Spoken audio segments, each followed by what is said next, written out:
3.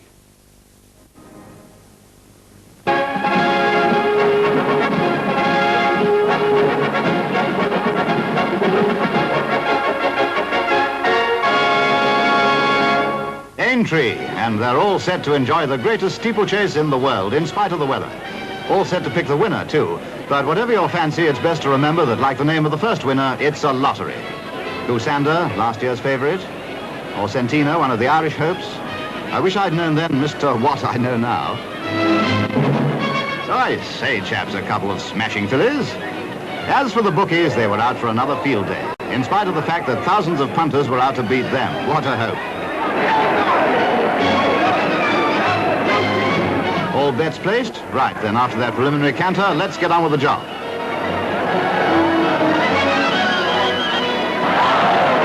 Away they go on their journey of almost 4.5 miles with 30 jumps to take.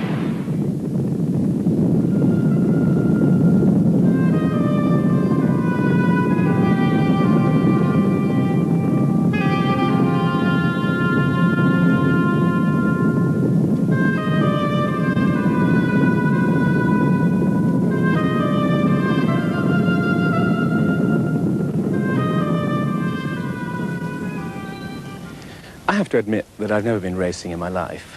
The only horse I ever backed was one I drew in a sweepstake. As a punter, in fact, I must be a bookmaker's dream. This programme tells the story of a man who was a bookie's nightmare, the story of a man who couldn't lose. It begins in Oxford, just after the war. Lord Kilbracken, John Godley as he was in those days, was 25, when something happened that changed the whole course of his life. In 1946, after 5 years in the Navy, I was an undergraduate at Balliol College, Oxford, reading economics. On the night of March the 8th, I worked very late until long after midnight. And I know that it's been proved that one has many dreams every night. I don't often remember them. But on this particular occasion, I had a very special reason for remembering.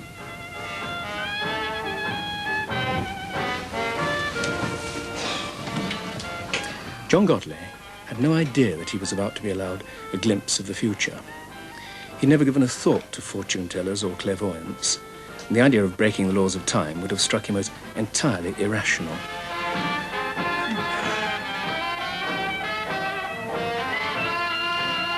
I dreamt I was reading the next day's paper. It was the London Evening Standard, and I turned to the racing results. I was living in Holywell Manor, an annex of Balliol College. That morning, I'd overslept because I'd been working late the night before, and it was too late for me to get breakfast there. So I walked into town and called into a hotel for a coffee. Most undergraduates were pushed for money, then as now. But the Oxford hotels welcomed their trade, and it didn't surprise Godley to find a friend, Richard Freeman, in the lounge. This breakfast? I didn't wake up till after 10.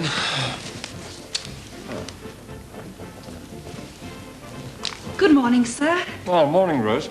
Oh, could I have some coffee? Coffee for one and toast, sir? It'd be lovely.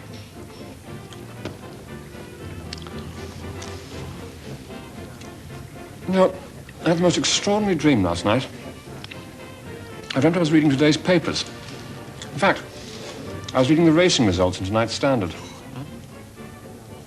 Well, I hope you remember some winners. I do, as a matter of fact. 2.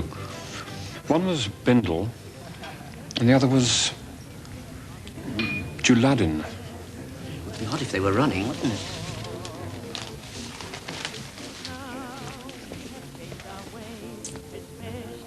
Irish Peach, James Slipper. Did you say Bindle? He's running in the 1 o'clock at Plumpton. Really? What a coincidence. How about Juladin? Juladin. No, he doesn't seem to be running today. Hang on. Well, I think I must have a few bob on Bindle, just for the hell of it. but now we're in a mess. It's enough to turn one grey. Thank you, Things Rose. are topsy-turvy since the talkies came to stay. But the Yankees play go blimey and the Cockneys play okay.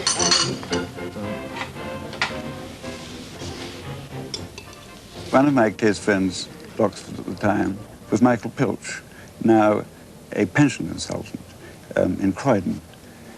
That was in Oxford days, and we haven't met again until now. But I think he still has a recollection of the day. Well, indeed I do. I've dined out on the story ever since, John. I remember we were going out on the river that afternoon, and we all planned to meet at Balliol at the college.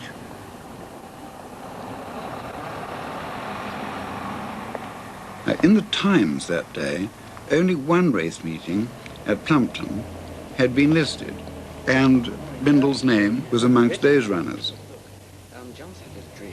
It didn't occur to me at first that there might be another meeting that day.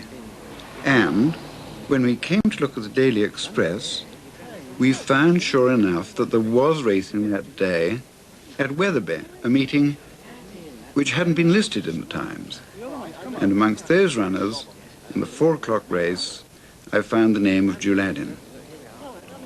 When they saw this, all my friends began pressing money on me and asking me to back both horses for them, and I reluctantly accepted because I didn't personally feel any confidence, and I wasn't happy about losing other people's money.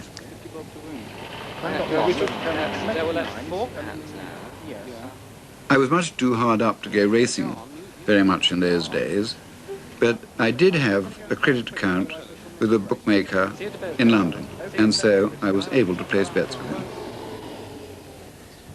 Can I have a 50 bob win on each, and a 50 bob win double, right? And a straight £5 on each to win. All right? Oh, what are they betting? 6-4 Bindle, 10-1 Juladin. Good, thank you. I could have found out the result of Bindle's race by telephoning my bookie immediately after the race. But I had already decided that I would have to force the dream to come through in as much detail as possible. And I therefore waited till the result would be in the evening papers that day.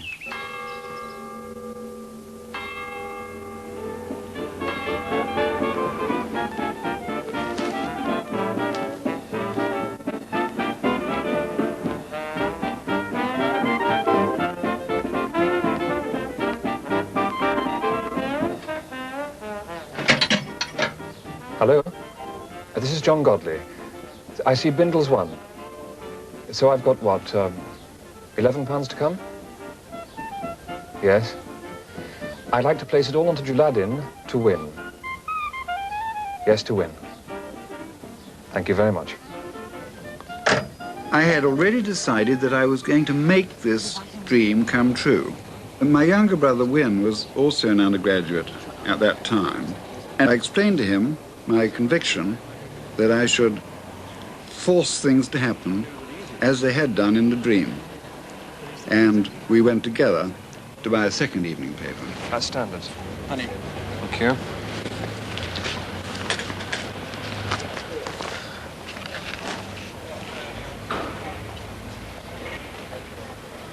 It's come up. We've got the double.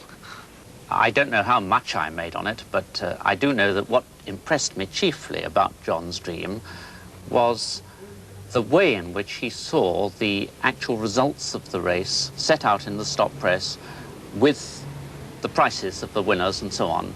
And that's really what convinced me that it was a genuine case of precognition.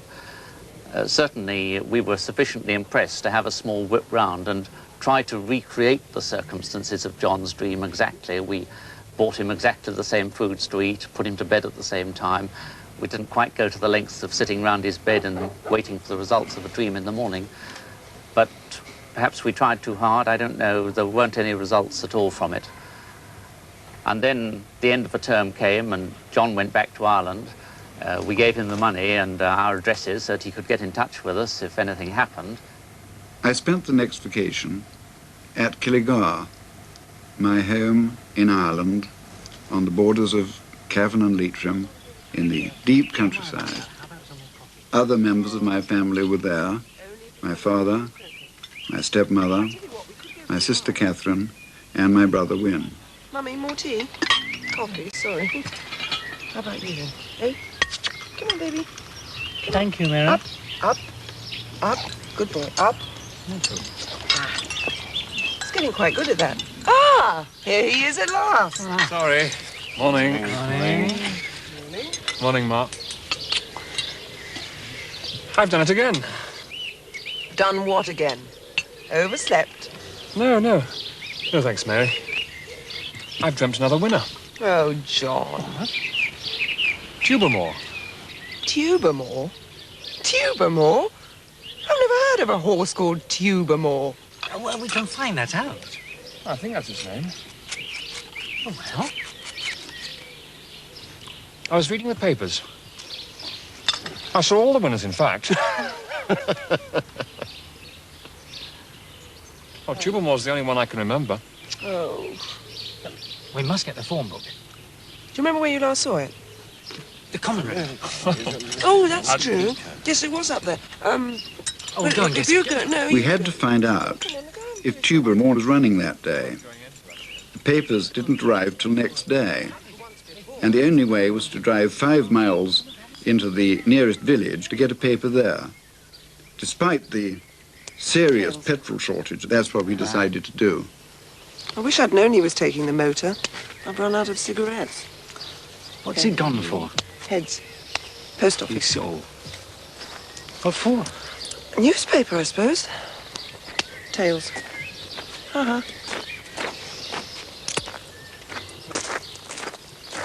It wasn't running that day.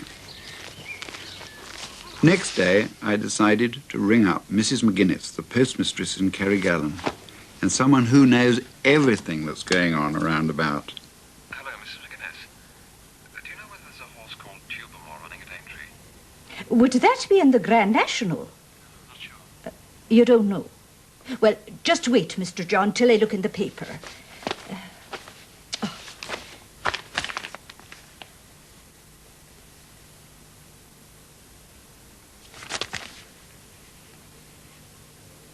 There's nothing of that name. But in the first race, there is a horse like it. It's called, oh, let me see now, Tuber Rose. Would that be the one you'd be wanting? Could be. Is it a good tip you have? No. Thank you, Mrs. McGuinness. I'll call again. Thank you, Mr. John. Goodbye. Oh, rubbish. Look, you dreamt that this thing won. It didn't come second or third, so what on earth's the point of backing it each way? Let's have £1 to win. Come on, he didn't even get the name right. It's true. I can't be sure. Oh, you're a couple of old stick-in-the-muds. Look, this thing worked once, so let's back it to work again.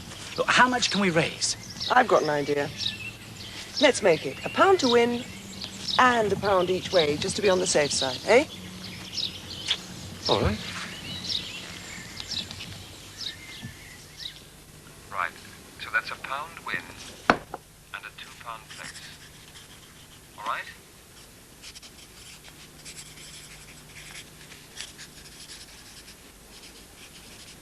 Is it a real good thing? Well, that's a big bet. I'll see if I can get it on at Clunes. Is it past the post, Mr. John? Is it sure to win? Should I have a bet on? No. It's just a hunch. No, don't back it yourself in any account. I don't think it's got much chance. No, we just thought we'd have a little flutter. Still, that's a big bet. I'll do my best. It looked as if Tuberose would start at about 8 to 1. And as the bet was for more than a few shillings, the local bookie was unlikely to accept it.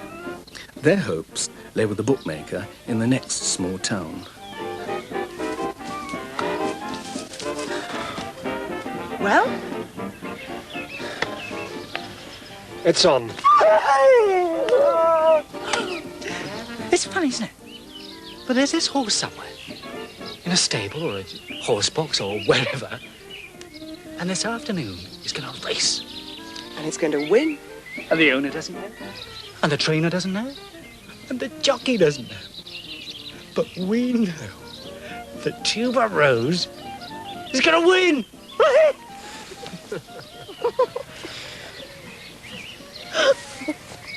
He is, isn't he? And that's the end of the news. Now the racing results. First racing at Brighton. The 2 o'clock. First Mayfair. Second Trumpet Call. Third Rings and Things. The 2:30. First Sierra Verde. Second French Reverse. Third Rapport. Racing at Aintree. In the 3 o'clock, first Pirate Prince, second Obstacle, third Grove's Boy. The 4 o'clock, first Tuber Rose, second Traveller's Joy. In those days, the BBC didn't give the odds when they read out the racing results. And it wasn't until next morning that we found out how much we had won. Then from the morning papers, we discovered that he had started at 100 to 6, and we had won well over £60 between us. In the meantime, it seemed that my fame had spread, and wherever I went, I was asked, "Have you been dreaming lately?" But I always had to say no, until late in July, when I was working during the vacation in my brother's rooms in Oxford. I remembered the details of the dream with great clarity. I had been walking down Beaumont Street. I had lit a cigarette. I glanced at my watch, and then I entered the Randolph Hotel.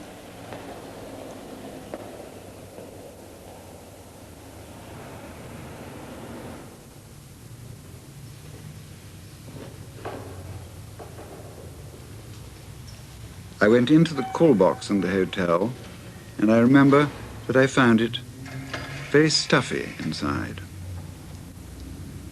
Hello? I'd like to call London, please. Museum 2345, Oxford 2014. Yes?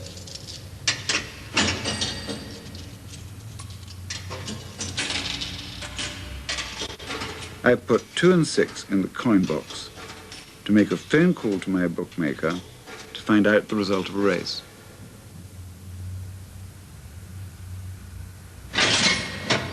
Hello? This is John Godley. Could you give me the winner of the last race, please?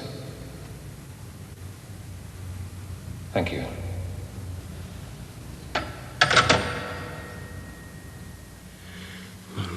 Monument.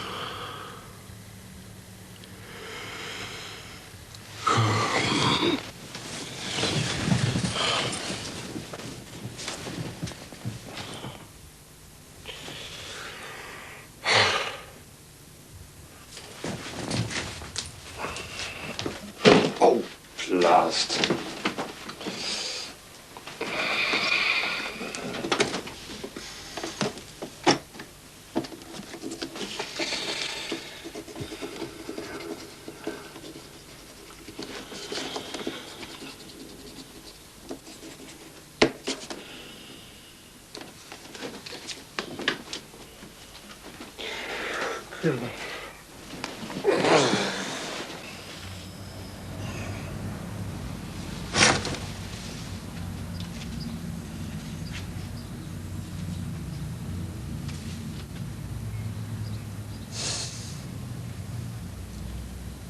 Monumento, last race, 5-4.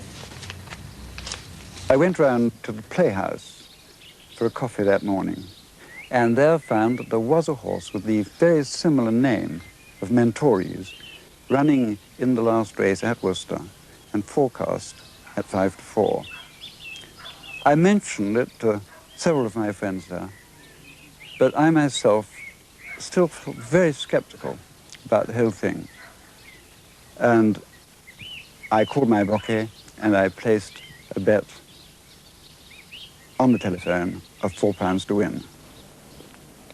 Soon after the race, I walked down Beaumont Street, I lit a cigarette, I looked at my watch, and I entered the Randolph Hotel. I went into the call box, and as in my dream, I found it very stuffy.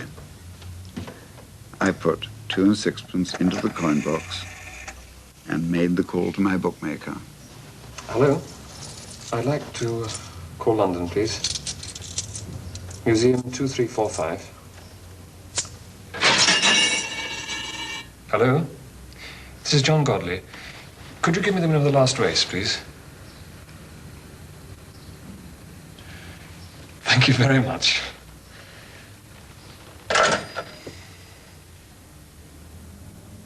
The fourth dream was on Friday, the 13th of June, 1947, and this time it was quite different. This time I was at the races, and I didn't know the names of the horses, but I recognized the winning jockey as being the Australian rider Edgar Brett, and I recognized the colors as being those of the Gateway of Barrera. And then, a few seconds later, another race was taking place, and I could hear the shouts of the crowd, the bogey, it's the bogey wins.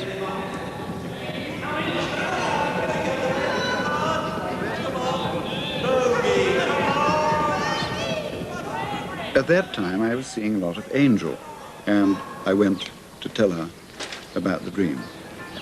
Angel!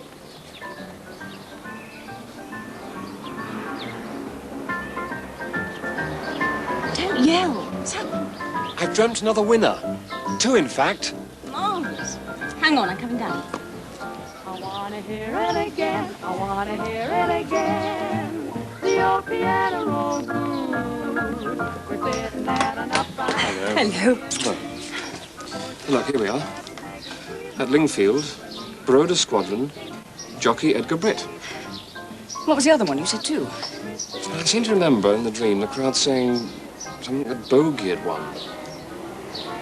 Bogey? There's nothing there called the Bogey. No. Wait a minute. Here's one called the Brogue. Well, that's near enough, isn't it? Well, that settles it then. The Brogue and Baroda Squadron will win at Lingfield this afternoon. Come and have a drink.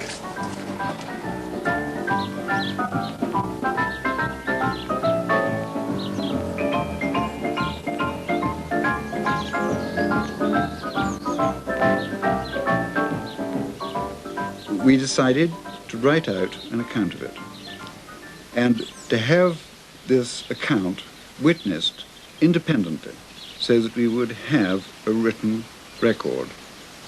Do you think it's worth mentioning the fact that I dreamt that it was Bogey and you looked it up and found out it was Brogue in the paper? Sure.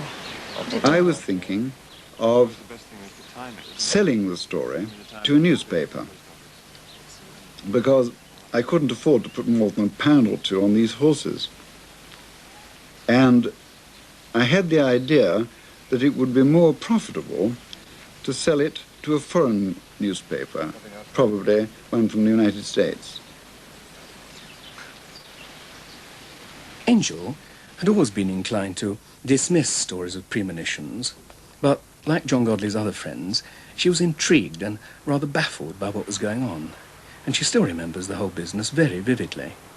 She's now Mrs. Angelica Guillaume de Saint-Prix, and she lives in Cambridge. Before, he'd never really set it out so that it, had to be believed. So we sat down and we thought out how to do this and decided that it would be a good idea if we could get hold of a solicitor and record it somehow with him. But it was a Saturday morning, as I remember, and of course there wasn't a solicitor available. And I think it was I who suddenly thought that the post office, the local post office, was quite close to where I lived. So I said, well, why don't you write it down and we'll take it across the post office and get it date stamped.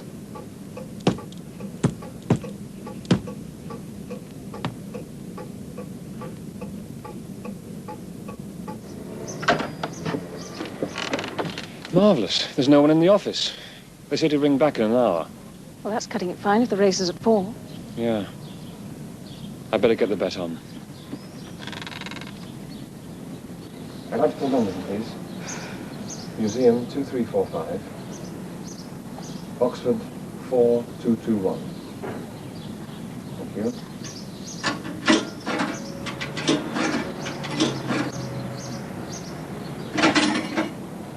Hello, this is John Godley. I'd like to place a £5 win double. The Rula Squadron and the Brogue. Yes. Thank you very much.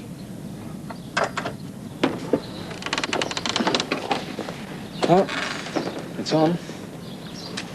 It's much more than we can afford. The race was at 4 o'clock, and obviously I would have to get the name of the winner to the newspaper before then. By 3:45, we were getting really worried. In 15 minutes, the horses would be under starter's orders.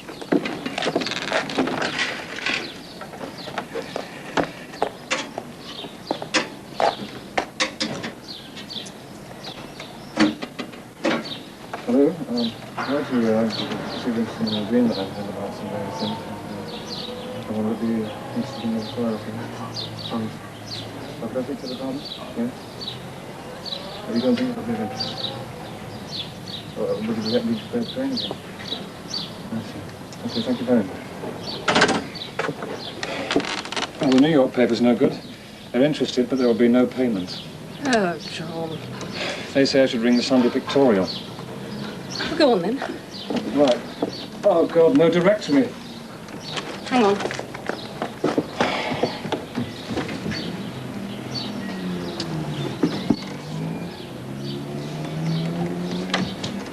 Ah, marvellous. P. P. Yeah, let me have No, that. S. Sunday, S. Right.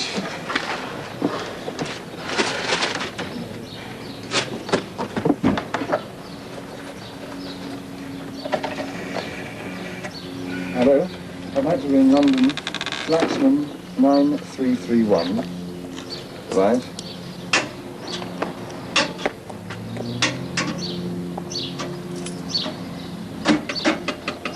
Hello, Flaxman. I'm under interested in some dream that I've been having. I thought it might be of interest to you, to your Sunday paper. It's about horse racing, actually. Is that, that's no good, eh? Yeah, well, oh, I think I know about that. I see. How much will they pay?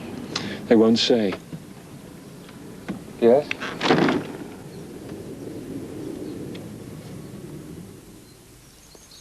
I really didn't think it'd be so difficult. Who did you speak to?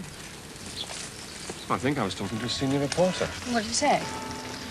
He said they'd use the story if the horses win. Oh, they've got to win. Good luck, horses.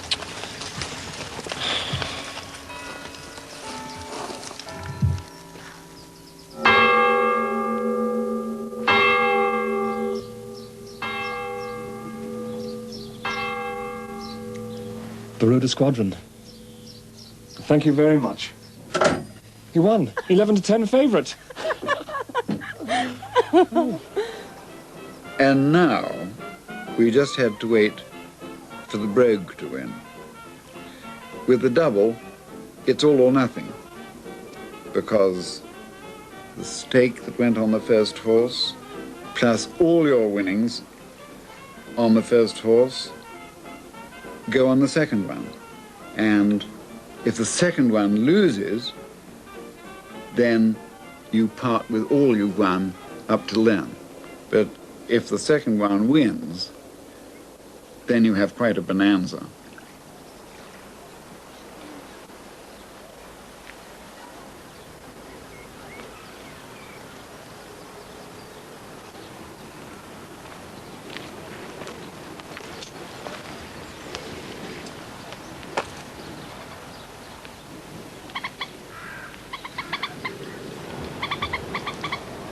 It's come in. The brogue's come in. We've got our double. We've got our double.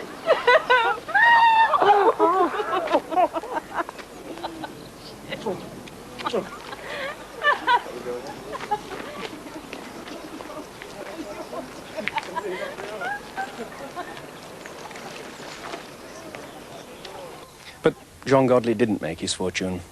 The Sunday Pictorial only ran 2 column inches and paid him 30 shillings. Then the Daily Mirror took up the story. They paid him 25 guineas, and 6 months later offered him a job. That was the beginning of his career in journalism. He still had occasional dreams of horses, but a couple of these turned out to be losers. It looked as if his magic powers were on the wane. I had 2 more winning dreams in those post-war years, and then for a decade or so, my gift deserted me. But then suddenly, when I happened to be in Monte Carlo in the month of February, it returned. For what turned out to be the most lucrative and successful dream of them all.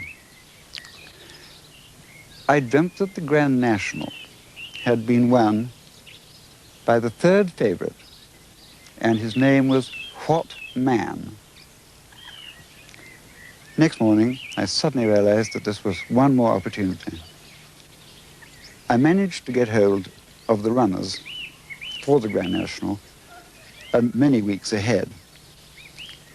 And the nearest I could get to What Man was, of course, Mr. Watt. But he wasn't 3rd favourite. He was 66 to 1. And I made up my mind that this wasn't good enough.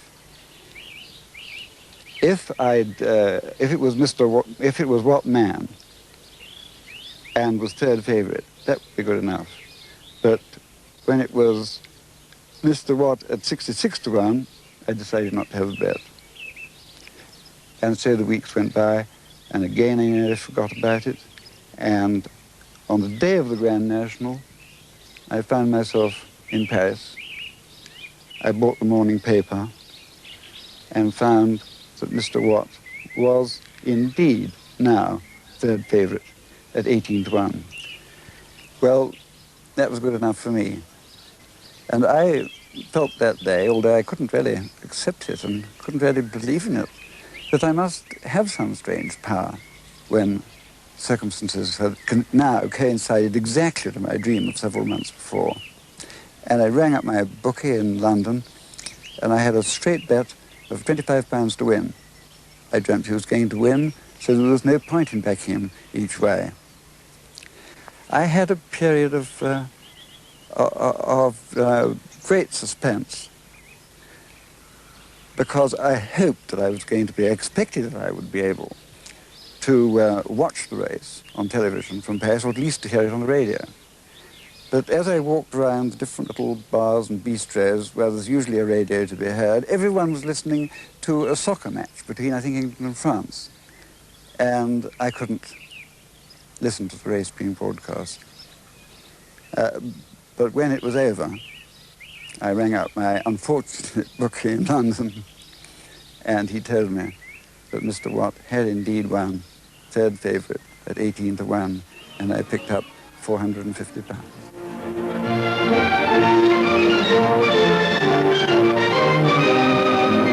Beechers. Once again, the notorious jump is going to eliminate 2 runners from the race. Pilbekin is down. Now, Sidney Jones. He's the son of David Jones, who broke a rein and ran out when leading, remember? 22 jumps taken, and Mr. Watt holds on from Goosander with Green Drill not far off. Mr. Watt, heading for victory, leads Goosander and Green Drill over the canal turn. As Goosander fades out of the picture, it's Green Drill, number 14, who's taken his place. But from now to the end, it's almost a certainty that Mr. Watt and Arthur Freeman are bound to do it. Remembering Devon Block 2 years ago, of course, the Nationals never won before the winning post.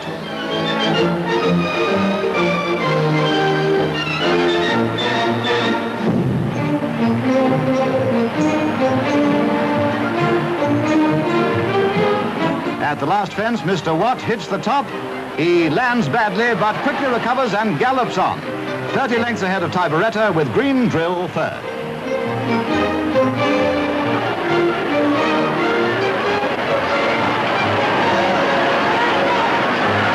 Mr. Watt fairly romps home the winner at 18 to 1.